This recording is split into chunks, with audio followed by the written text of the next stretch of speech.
Salve, salve galera do Cursinho Alternativo, tudo bem com vocês? Eu me chamo Professor PH e hoje, para compor a nossa segunda aula de matemática básica, irei trazer para vocês alguns outros conteúdos que são super relevantes para a tua prova. Todos nós sabemos, né, galera, que o Enem ele envolve várias competências. Dentre essas competências, algumas trabalham muitas partes da matemática básica. Então, hoje nós vamos trabalhar o quê? Hoje vamos falar um pouquinho sobre a competência de área 3 e a competência de área 5. PH, o que vai falar a competência de área 3 para mim? A competência de área 3 ela fala do quê? De construir noções de grandezas e medidas para a compreensão da realidade e a solução de problemas do cotidiano. Então isso aqui é muito importante para a gente, porque vamos construir noções de que grandezas e medidas são super relevantes para a nossa prova. Então, quais são, PH, as habilidades que vão compor essa competência? São as habilidades H10, H10, H11, H12, H13 e H14, tá? O que diz a H10, PH? Identificar relações entre grandezas e unidades de medida. Então, você vai lá na frente saber o que são grandezas, unidades de medida, certo? E como é que elas se relacionam.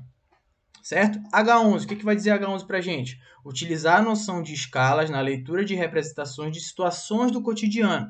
Então, você vai pegar as situações do seu dia a dia, utilizar a noção de escala, que vai ser explicado mais lá na frente, e trabalhar para resolver as questões. Certo? H12, o que vai dizer H12? Resolver situação-problema que envolva medidas de grandezas. Então, agora, as grandezas elas vão ter valores, e esses valores vão ser associados nas suas questões. Tá bom?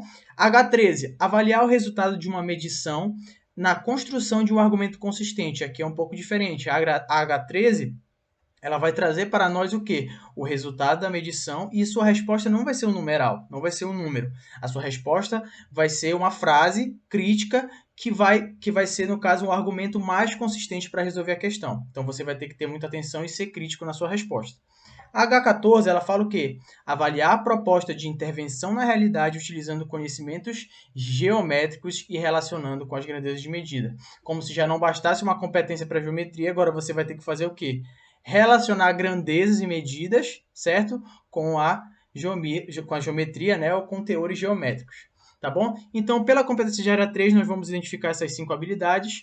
E agora, na competência de área 5, ó, competência de área 5, ela diz o quê? Que nós iremos modelar e resolver problemas que envolvem variáveis socioeconômicas ou técnico-científicas, que são aquelas questões em que você vai ter várias situações problema que você conhece, por exemplo, situações do táxi, situações de shopping, superlotação, colônia de bactérias, e é aqui na competência 5 que você vai modelar a parte de funções, equações. Então, tudo isso aí você vai ter que trabalhar com essas 4 habilidades aí abaixo. Quais são, PH, as 4 habilidades? H19, que diz o quê? Identificar representações algébricas que expressem a relação entre as grandezas. Então, a gente vai identificar o quê? Olha a álgebra voltando aí para a gente, ó.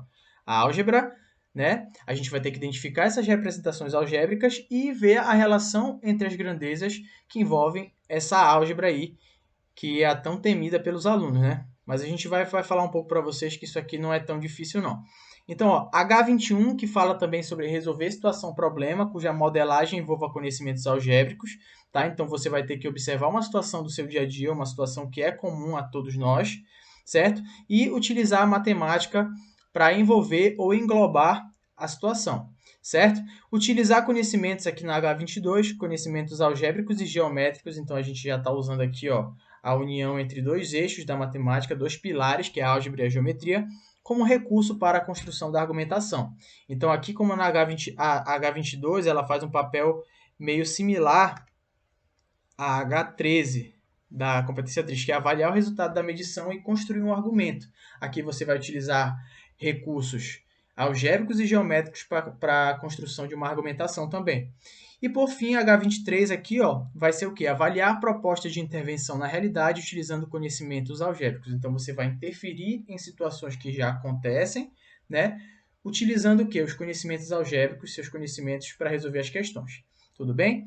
Então, aqui, ó, vamos dar início então à nossa aula falando um pouco sobre equação do primeiro grau. Tá. O que é uma equação do primeiro grau, PH? Equação do primeiro grau é toda sentença matemática aberta que exprime uma relação de igualdade, PH, que igualdade é essa? E ela vai ter uma forma reduzida. Então, olha, toda a equação do primeiro grau vai ter esse formato aqui, ó, ax mais b igual a zero, com a diferente de zero. PH, por que existe essa sentença a diferente de zero? Por que o a não pode ser zero?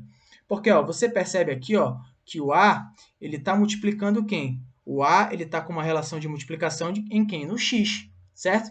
E se o a for zero, o x também é zero. Então, é como se a nossa equação do primeiro grau ela perdesse a sua identidade. É como se a equação do primeiro grau ela não tivesse identidade se ela não tiver uma incógnita. Ou seja, se o a vira zero e multiplica o x, esse x vai embora, ele zera, e a equação deixa de ser equação. Então, por isso que o a não pode ser zero. Tudo bem? Então, ó, vamos conhecer alguns elementos que são importantes da equação do primeiro grau aqui. Ó. Olha lá. O a, quem vai ser o a? O a vai ser sempre o coeficiente da variável. O b vai ser um termo independente, certo? Ou seja, um termo que não tem relação direta com a incógnita, como o a, que está se multiplicando aqui com a incógnita. E o x, né, o nosso grande x que a gente já conhece desde a nossa escola básica, que é o valor desconhecido, é chamado de incógnita. Tudo bem? Aqui, ó, as equações surgem para resolver problemas de cálculo de valores de termos desconhecidos no nosso dia a dia. A palavra equação tem prefixo equa, que em latim quer dizer igual. Então, a equação é uma igualdade, certo? É uma igualdade entre incógnitas, valores livres e um zero aqui no final, certo? Então, ó, a raiz de ax mais b igual a zero com a diferente de zero é obtida isolando a variável x. Eita, PH, como é que faz isso? Ó, o que é isolar? Quando você quer isolar alguma coisa da sua vida, o que você faz? Você deixa ele distante, sozinho, certo? Então, é isso que a gente vai fazer. Utilizando conhecimentos matemáticos, olha o que a gente tem aqui, ó. Esse azinho aqui vezes x mais b, eu tenho que deixar o x sozinho. E o que é essa raiz aqui? A raiz nada mais é do que o valor sozinho de x, certo? Então, olha o que eu vou fazer. Se eu tenho a equação comum, esse b aqui, ó, que está somando, pode passar para cá como? Com a operação inversa, que é a subtração, certo? Então, já fica assim, ó. Ax é igual a quem? Menos b, certo? E aí, ó, eu quero o valor de ax ou de x? Só o valor de x. Então, ó, esse x fica do outro lado e o a que está multiplicando o x também passa com a operação inversa. Menos b sobre a. Então, essa aqui ó, é a formação desse terminho aqui. Tudo bem? Assim, a equação tem como conjunto solução ou conjunto verdade, né? Que seria o conjunto a solução, esse S aqui, ele vai dar, quando a equação tiver valores em A e B, a equação vai ter um valor numérico, que ele vai ser descoberto por quem? Por menos B sobre A, que foi o que a gente obteve bem aqui, tá? Aí tu vem aqui para um exercício que a gente vai resolver. Vamos tentar resolver um exercício utilizando esses conhecimentos que a gente viu agora. O nosso objetivo para resolver as equações seria aqui, achar o valor de x, certo? Então, eu vou deixar o x sozinho, quem for x fica de um lado, e quem for só o númerozinho fica de outro, tudo bem? Então, olha aqui, ó, a primeira diz o quê? 7x, ó, a letra A, vou repetir ela aqui embaixo, ó, 7x mais 8 vai ser igual a quem? A 4x menos 3. Esse 4 aqui, ó, ele faz parte do valor de x. Então, eu vou jogar para o outro lado para compor só quem é x. Então, vai ficar 7x. Esse 4 aqui, ele está com um sinalzinho aqui que não aparece positivo. Então, ele passa aqui negativo. Ó. Vai passar menos 4x. Quem está do outro lado já deixa, que é quem? Menos 3. E desse outro lado aqui esquerdo, como não compõe x, eu passo para o outro lado com a operação inversa. Então, esse 8 aqui é mais 8, vem para cá com sinal negativo. Então, fica menos 8. Tudo bem? Aqui essa operação, quem é de x, eu posso operar. Ó. 7x menos 4x vai dar o quê? 3x. Perfeito? Igual a quem? Ó, eu tenho uma operação entre sinais iguais. Sinais iguais, soma e conserva o sinal. Conserva o sinal de menos. 3 com 8 vai dar quanto? 11. Certo? Então, dá menos 11. Ou seja, para resolver, eu quero o valor só de x, então esse 3 que está multiplicando passa dividindo. Então, vai ficar menos 11 dividido por quanto? Por 3. Certo? Então, essa aqui é o conjunto solução de x. Tudo bem? Esse aqui é o conjunto de solução de x. Vamos para a letra B agora. A letra B parece ser um pouco mais complicada, mas não é não. Olha lá, letra B. Vamos ver, 6x menos quem? Menos 12 vai ser igual a quem? A menos 3 vezes quem? Menos 2 mais 4. Perfeito? Opa, desculpa, menos 2x mais 4. Tudo bem? Então, olha lá. O que a gente pode fazer primeiro? Vamos pegar e resolver esse parêntese logo, que ele parece ser mais interessante.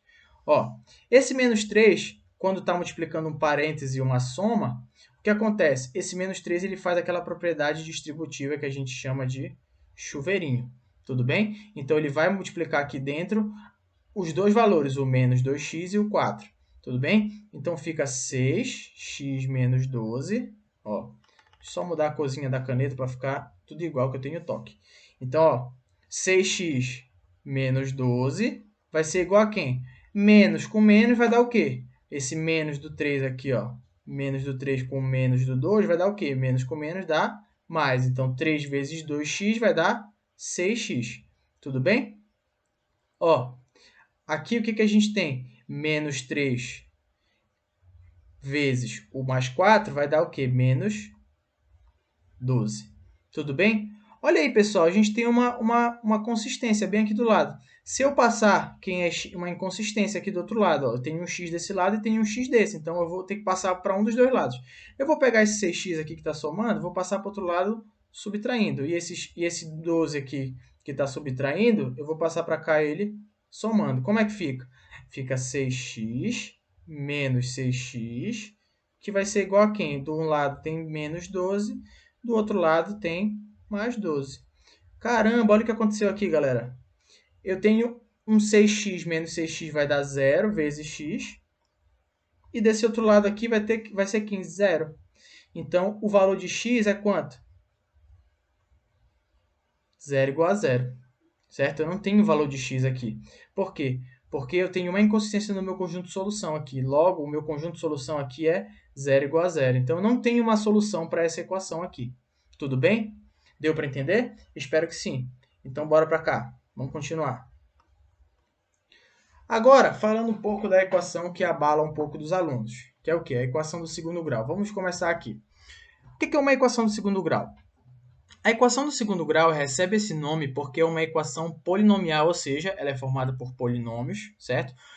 E um polinômio é formado por uma organização de monômios, ou seja, monômios são termos que possuem números e letras agregados juntos em operação de multiplicação.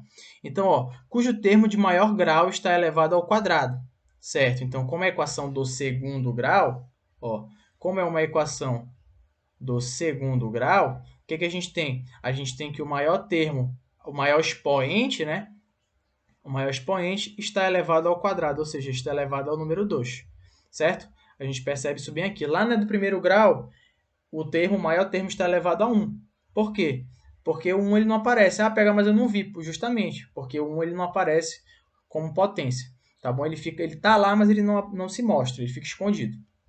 Então, ó, também chamada de equação quadrática é representada por, a gente tem essa expressãozinha aqui, ó, que é ax² mais bx mais c, ok? E também vai ser igual a lá da zero porque é uma equação aqui, ó, porque também é uma equação, tudo bem? Então, olha lá, numa equação do segundo grau, o x é a incógnita e representa um valor desconhecido, que é geralmente o valor que a gente quer encontrar. Já as letras A, B e C são chamadas de coeficientes da equação, certo? Ou também a gente encontra alguns livros chamados de peso. São os pesos das incógnitas, tá certo? Então o A ele pode ser chamado tanto de peso quanto de coeficientes da equação. É mais comum na nossa realidade a gente ver coeficientes, mas os pesos também existem, tá? Então olha lá, os coeficientes são números reais e o coeficiente A tem que ser diferente de zero, pois do contrário passa a ser uma equação do primeiro grau. Perfeito. É o mesmo esquema da equação do primeiro grau. Você lembra que eu falei para você que o A lá no primeiro grau ela não podia ser zero? Justamente para que o termo de x não zerasse, certo? Aqui também o A não pode ser zero, porque se eu multiplicar o zero por x², esse x² vira zero, ou seja, ele perde a identidade de equação do segundo grau se eu não tiver um x². Tudo bem? Então, ó, resolver uma equação do segundo grau significa buscar valores reais de x que tornam a equação verdadeira. Esses valores são denominados raízes da equação. Tudo bem? Uma equação quadrática possui no máximo duas raízes reais, certo? Beleza, então sempre numa equação quadrática você vai encontrar no máximo duas raízes, tá? Duas raízes. Se tiver mais de uma raiz, mais de duas raízes, pode correr que isso aí não é verdade. Tudo bem?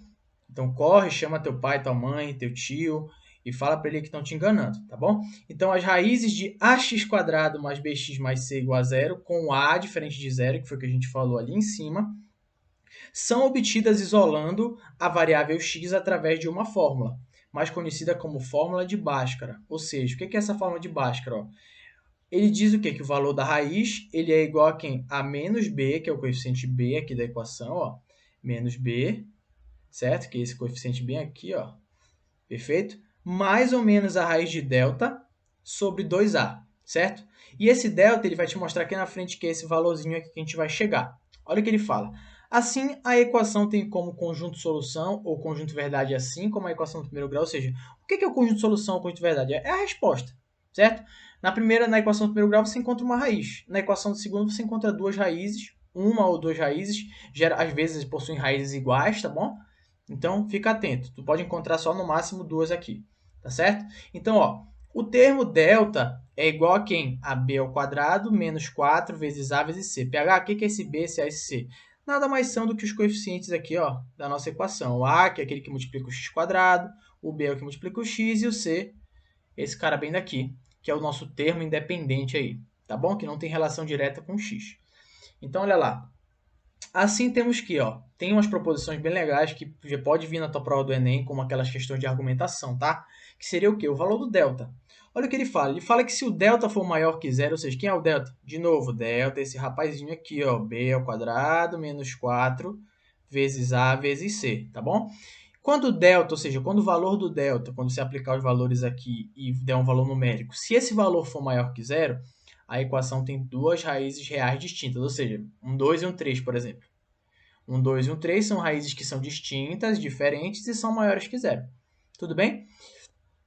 Se o delta for igual a zero, a equação tem duas raízes reais iguais. Por exemplo, se você encontrar o delta igual a zero, quer dizer que a tua resposta pode dar um 2 e 2, 3 e 3, 4 e 4, ou seja, as duas raízes que você encontra, lembra que a do segundo grau tem duas raízes. Então, as duas raízes que tu encontra vão ser iguais, certo? E se o delta for menor que zero, a equação não tem raiz real, certo? Então, se tu encontrar um delta valendo menos 3, menos 7, menos 100, corre que isso aí não tá certo, tá? Eu te falei, chama, pede socorro. Liga pro 90 e fala que tá rolando uma cagada, tá bom? Então, ó, aconteceu delta menor que zero, não existe raiz real, tá bom? Vamos lá, algumas estratégias para calcular as raízes. Vamos lá, soma e produto das raízes. Sendo x' e x², as raízes da equação polinomial do segundo grau, ax² mais bx mais c, temos que... O que é isso? A soma das raízes, você não vai encontrar duas raízes? Perfeito, são duas raízes. Geralmente a gente chama de quê? De x' e x², certo? A soma das duas raízes tem que ser igual a menos o coeficiente b sobre o coeficiente a. Tudo bem? E o produto das raízes, ó, o produto é quem? O produto da primeira raiz com a segunda raiz, ela tem que ser igual a quem? A divisão, ou seja, a razão entre o coeficiente c e o coeficiente a. Tudo bem? Perfeito. Então, aqui, mais alguns passos para a gente resolver. A gente consegue resolver as equações do segundo grau, tanto pela fórmula de Bhaskara, certo? Quanto pela forma de soma e produto. Há algumas raízes que é mais fácil tu resolver por Bhaskara. Há outras equações, desculpa, que são mais fáceis de você resolver por soma e produto. Tá bom? Então, vamos dar prosseguimento aqui. Vamos resolver essas equações do segundo grau aqui, ó, que eu botei pra gente. PH, como é que a gente vai resolver a equação do segundo grau? Vamos fazer a primeira aqui, vou botar aqui, ó, letra A. 2x² mais 20x igual a quanto? Igual a zero. Beleza. Qual é o teu objetivo na equação do segundo grau? Não é encontrar o valor de x? Perfeito. É encontrar o valor de x. Aqui tu percebes que ele não tem... Olha, qual é o formato tradicional da equação do segundo grau? Ax² mais bx mais c igual a zero. Beleza. Tá faltando alguém nessa letra A aí. Ó, o A é aquele que está colado com x quadrado. Eu tenho o A aqui. O B é quem está colado com x. Beleza. E o C, opa, o C é o termo independente que era para aparecer bem aqui, mas ele não aparece. Então a gente não tem uma equação do segundo grau completa. Essa equação aí ela é incompleta. Como é que a gente resolve uma equação incompleta desse jeito aí da letra A? Ó, tu percebes que tu tem uma soma de valores de x? Então basta que você isole o x e faça uma propriedade chamada de termo em evidência. Você vai colocar o termo x em evidência e vai operar algumas situações aqui. Por exemplo, ó, 2x² mais 20x. Quem é que aparece no primeiro e no segundo? Eu ouvi tu falando, eu acho que é o x, né? O x aparece, certo? Perfeito, eu vou deixar um x bem aqui. Quem é outro termo que aparece? Olha, eu acho que esse 2 aqui, ele tem alguma coisa a ver com esse 20. O 2, ele é o quê? O 20 ele é um múltiplo de 2, então eu posso chegar no 20 através de uma multiplicação de dois fatores, de dois números, certo? Então eu vou deixar um 2 aqui fora, ó. Vai ser 2x, né? Se eu tirei 2x aí de cima, quem é que está faltando ainda para completar esse x²? Eu multiplicar por mais um x, certo? E do outro lado, quem está faltando para completar o 20x? Mais 10, não é isso? Igual a quem? A zero. Tudo bem? Então, vai ser isso aí, ó. Eu vou isolar, botar o 2x em evidência, certo? E eu vou ter que aplicar o quê? Eu vou ter que aplicar um valor aqui que seja igual a zero. Então, sempre que a equação estiver incompleta, aqui, ó, que você tenha um valor, eu quero saber qual valor eu jogo em x para dar zero aqui fora. O valor que multiplicado por x por 2 aqui, dê zero. Ó, eu tenho que ter duas raízes. Então, um valor vai ser o daqui de fora, que vai ser basicamente isso aqui, ó, 2x igual a zero, certo? E qual o outro valor, PH? Esse x mais 10, ó. X mais 10 igual a zero. Então, eu quero saber o seguinte. Eu tenho agora duas sentenças, certo? Eu tenho duas sentenças matemáticas e eu quero entender como é que eu chego a zero as duas. Não tem que ser isso? Esse valor todo tem que ser igual a zero. Então, quais são os valores que eu posso aplicar no lugar de x para dar zero? Aqui em cima primeiro, ó. Qual o valor que eu posso jogar no lugar do x para dar zero? Eu acho que o zero, né? Ó, 2 vezes zero vai ser igual a quem? A zero, certo? Qual o valor que eu posso colocar aqui no lugar de x para dar zero aqui embaixo? Eu ouvi ali longe, eu acho que é o menos 10, não é isso? Se eu botar menos 10 mais 10, eu zero isso aqui. Então, ó, menos 10 mais 10 vai ser igual a quanto? Zero. Então, as raízes da equação aqui, ó, dessa equação do segundo grau, vão ser x', 0, e x duas linhas vai ser igual a menos 10. Então, essas aqui vão ser as duas raízes dessa equação incompleta. Essa segunda aqui, quero que tu resolvas em casa com outro processo. Pausa esse vídeo, resolve, depois tu voltas, tá bom? Então, bora dar continuidade na nossa aulinha, né, sobre a matemática básica, segunda aula aí. Agora, PH, vamos falar um pouco sobre razão e proporção. O que seria isso? Razão e proporção, ela já vai trabalhar na competência 5 que a gente estava falando. Opa, desculpa, competência 3. Inicialmente, a gente falou da competência 5, das equações, das modelagens algébricas e tudo mais. Vamos falar agora da razão e proporção. PH, o que é uma razão? Razão é a divisão de um número por outro. Pronto, acabou. Aí tu fala assim, não é só isso. Não é só isso. Eu vou te aplicar um questionamento aqui, ó. Desde que o divisor não seja zero. Aí tu fala, aí, PH, tá muito fácil isso aqui. Cadê aquele negócio das grandezas? Calma, tu vai já ver. É escrita preferencialmente sobre a forma de fração. Por exemplo, a razão entre a razão entre n e d é n dividido por d, com d diferente de zero, certo? Aí não existe, escuta o que eu estou te falando, não existe na matemática um denominador de uma fração igual a zero. Tá? Isso aqui, se esse d aqui um dia ele for zero, isso aqui se chama uma impossibilidade matemática, tá? Isso aqui é impossível. Isso aqui é impossível, tá bom? Então, ó, o número de cima, né, que é o n, que a gente chama ele na matemática de numerador ou antecedente, e o denominador é o número d, é o de baixo, né? Chama-se de denominador ou consequente, tá bom? Então, ó, a razão é o quociente entre dois números abstratos, que significa a comparação entre duas medidas da mesma espécie, perfeito. Isso aqui é muito importante frisar que a gente faz a divisão entre duas medidas que tenham a mesma espécie, ou seja, o mesmo grupo numérico. Se numa prova de 50 questões você acertou 30, então a razão entre o número de questões erradas e certas é quanto? Então, ó, se eu acertei numa prova de 50 eu acertei 30, obviamente eu errei 20. Você tem 50 questões no total. Então, a razão entre o número de erros e o número de acertos é quem? 20 sobre 30. Perfeito? 20 sobre 30. Isso significa que para cada 3 questões existe uma questão errada, certo? Então, olha aqui, ó, a gente tem o quê? O índice de acerto aqui de 2/3, certo? De 2/3, ou, na verdade, desculpa, o índice de erro é de 2/3, ou seja, o meu índice de acerto fica com o termo que complementa isso aqui. O termo que complementa não é 3 sobre 3? Ó, se desse 3 sobre 3, 2/3 2 sobre 3 está errado, então quer dizer o quê? Que 1/3, que é o que complementa isso aqui, está correto. Tudo bem? Espero que tenham entendido. São exemplos de razões muito utilizadas. Vamos ver os exemplos de razões que são bem utilizadas na matemática. Olha aí, ó, velocidade média é quem? Distância percorrida pelo tempo gasto. É aquela formulazinha lá que a gente sabe, que é a variação da velocidade vai ser igual a quem? O ΔS, que é a variação de espaço, pelo ΔT, que é a variação de tempo. Depois tu pergunta para o teu professor de física aí se está tudo certinho aí, tá bom? Então, ó, escala. Comprimento do desenho dividido pelo comprimento real. Quando você vê uma escala nesse formato aqui, por exemplo, eu tenho 1 para 1 milhão. O que representa isso aqui, ó? Isso aqui representa o quê? A divisão.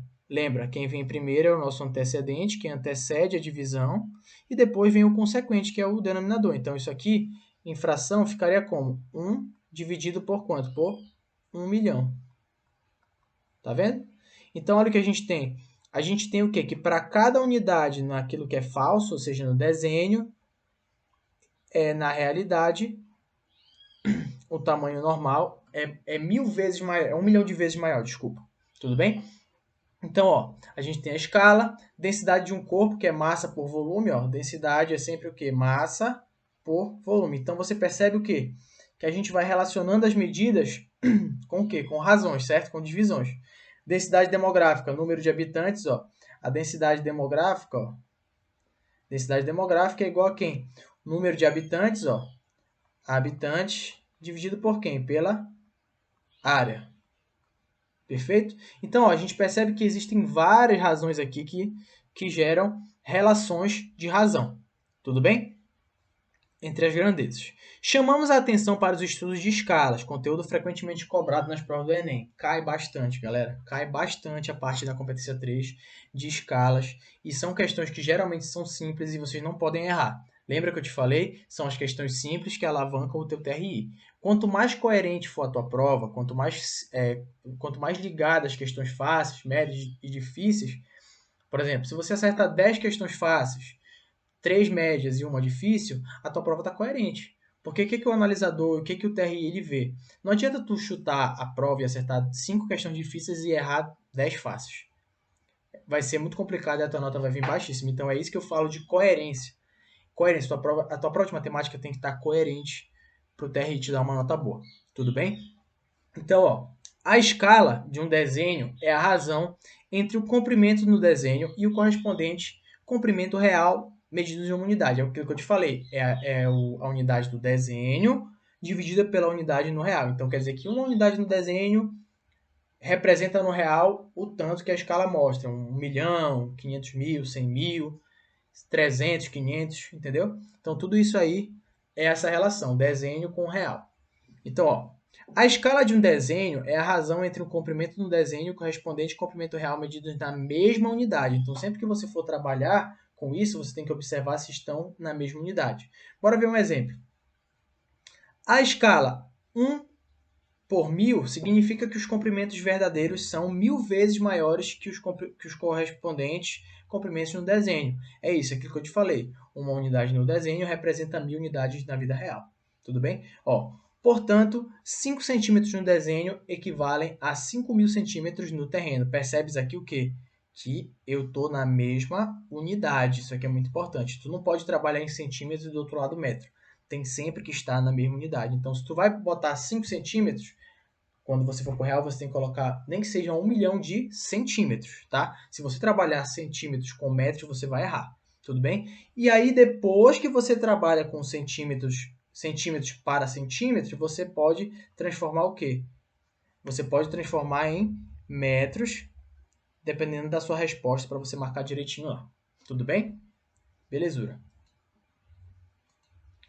Proporção. PH, o que é proporção? Me ajuda, eu não sei o que é isso. Galera, a proporção nada mais é do que a igualdade entre as razões. As razões não é a divisão entre dois números que possuem a mesma espécie, entre duas grandezas. A proporção é a igualdade entre essas razões, tudo bem? Os números A, B, C e D são diferentes de zero, certo? Olha que ele vai mostrar o exemplo aí. Formam nesta ordem uma proporção se e somente se a razão A dividida por B, ou seja, essa aqui, ó, A dividida por B, for igual a quem? A razão C dividida por D. E indicamos esta proporção por. Tá, o que vai acontecer aqui? Quando eu quero comparar grandezas ou comparar razões, eu tenho uma proporção, certo? E essa proporção, ela é a igualdade entre duas frações, duas razões que você escreveu aí, certo? Ó, a gente tem aqui uma propriedade fundamental aqui das proporções, certo?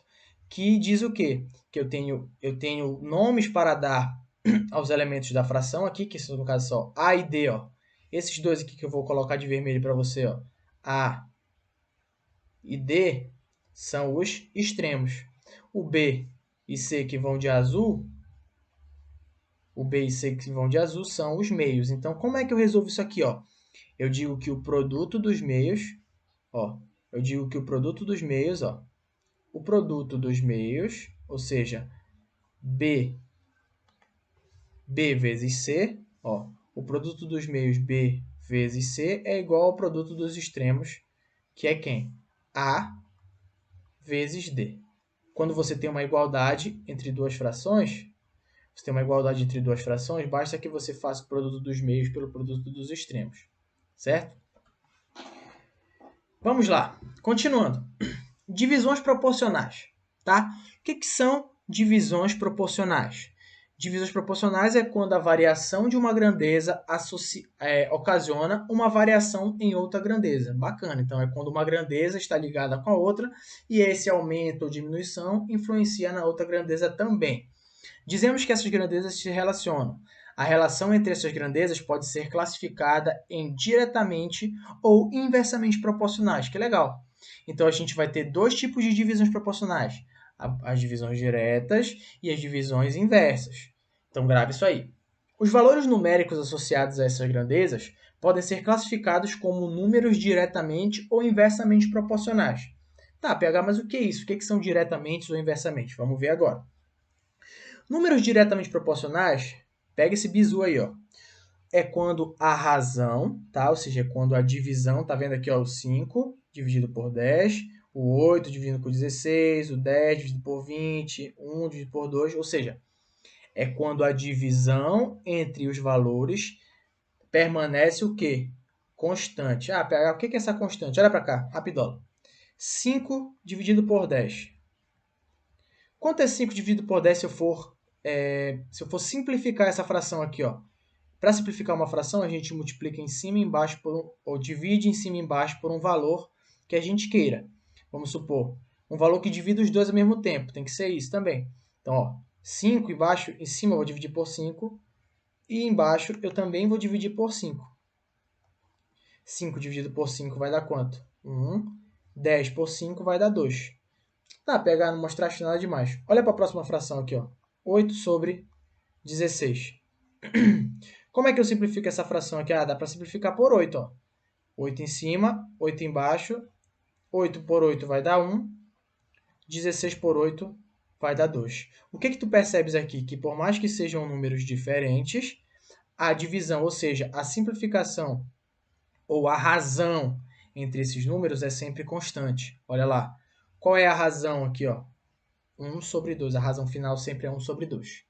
Perfeito? Se você fizer com 10 e 20, vai dar a mesma coisa. Então, o que é isso?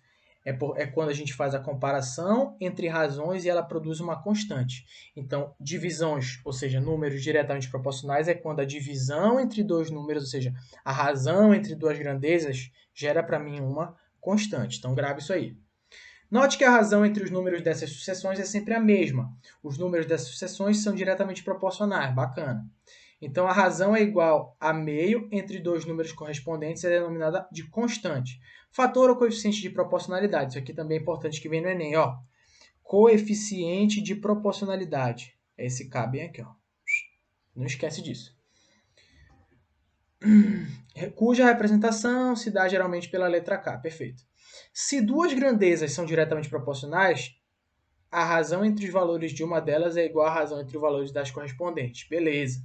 É isso aqui, ó. Se a razão entre elas for igual, se elas forem diretamente proporcionais, então a razão aqui, ó, 5 sobre 10 vai ser igual a 8 sobre 16, que é o que a gente viu aqui ao final. As duas deram 1 sobre 2. Tudo bem? 1 sobre 2 e 1 sobre 2. Tudo bem? Bora para o próximo.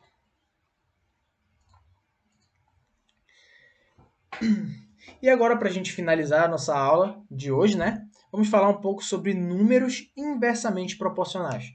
O que são números inversamente proporcionais? Tu lembra lá que as grandezas ou números diretamente proporcionais, ó, números diretamente proporcionais, certo? Lembra lá que os números diretamente proporcionais, eles são o quê? Eles aparecem quando a razão, ou seja, a divisão entre duas grandezas ou dois números produz para mim uma constante, certo? Ou seja, qual é a teoria que é aqui envolvida? Quando um aumenta, o outro também aumenta na mesma proporção. Se eles diminuem, ó, estou falando do direto, tá? Vamos falar do inverso já já. Então, ó, quando os números diretamente proporcionais diminuem, quando o de cima diminui, então obrigatoriamente o de baixo diminui na mesma proporção também. Certo? Então, o que acontece? Quando um cresce, o outro cresce também. Quando um decresce, o outro decresce também, tudo na mesma proporção. Agora, vamos ver o que são os números inversamente proporcionais. Dadas duas sucessões de números, quando o produto de dois termos correspondentes for constante, temos números ditos inversamente proporcionais. O que acontece? Aqui, a divisão produz para mim uma constante. Aqui, no inversamente, ou seja, números inversamente proporcionais. O que vai ser isso aqui? Vai ser quando o quê? O produto, ó. O que é produto? Multiplicação entre dois números produzir para mim uma constante. Mesmo esquema lá de cima, só que aqui o que vai acontecer? Quando um aumenta, o outro vai decrescer na mesma proporção. PH, ainda não estou entendendo o que tu está fazendo. Ó.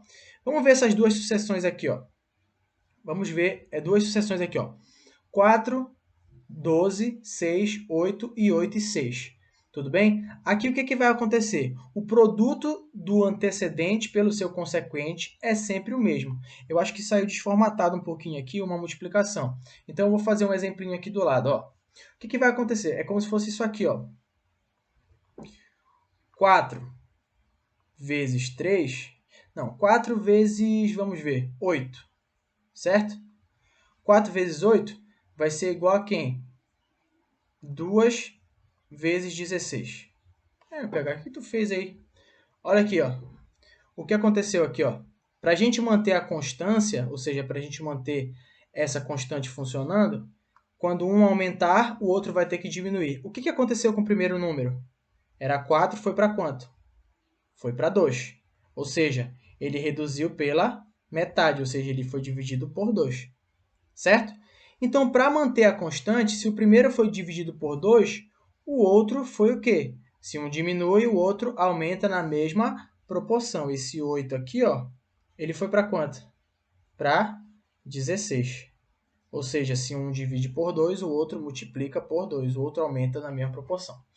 Tudo bem? Então, olha aí, ó, nessas condições, dizemos que os números são inversamente proporcionais e que o produto comum, né, que foi a resposta que a gente colocou aqui em cima, é a constante de proporcionalidade K.